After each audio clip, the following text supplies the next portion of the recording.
आरक्षणासंदर्भात काढलेल्या जी.आर विरोधात आज नागपूरमध्ये ओबीसींचा मोर्चा निघणार आहे। जी.आर रद्द करावा या मागणीसाठी ओबीसींचा आरक्षण बचाव मोर्चा असेल। 2 सप्टेंबरच्या जी.आरचं होर्डिंग मंचावर लावून त्यावरती फुल्लीही मारण्यात आलेली आहे आणि हा संपूर्ण बॅनर सर्वांचंच लक्ष वेधून घेतोय।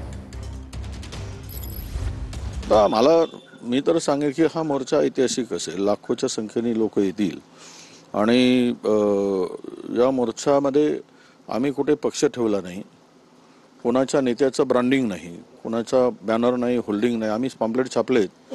आता काही लोक करतात पण त्याला तो त्यांचा प्रश्न आहे। 2 तारखेचा जो जी.आर आहे त्याला फुली मारण्यात आली, मंचावर फुली मारून ठेवण्यात आली। नाही, त्याला फुली म्हणजे तो रद्द करा। तो जी.आर काळा जी.आर हा ओबीसीच्या मुळावर उठलेला जी.आर आहे। सर्व ओबीसी बांधवांचं जीवन उद्ध्वस्त करणार आहे, म्हणूनच हा जी.आर वर आम्ही फुली मारली है। ही नक्कीच आरपारची लढाई है। तो भी ट्रेलर है आज का, और पिक्चर बाकी है। हम देखेंगे क्या करना।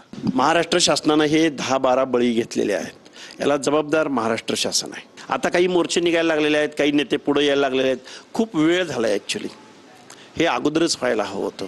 जी.आर निघण्यापूर्वी असे जर मोर्चे निघाले असते तर मला वाटते जी.आर काढण्याचं धाडस या सरकारनं केलं नसतं।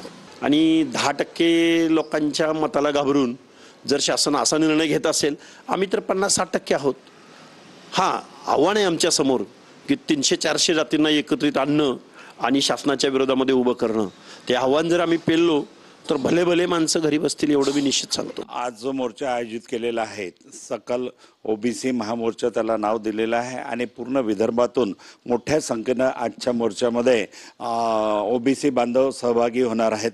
आमची एकमेव मागणी आहे की या ठिकाणी 2 सप्टेंबर 2025ला शासनानं जो शासन निर्णय निर्गमित केलेला आहे त्याच्यामध्ये हैदराबाद गॅजेट लागू करण्याच्या संदर्भातला शासन निर्णय आहे, तो रद्द करावा ही मागणी घेऊन हे आजचा महामोर्चा होत आहे।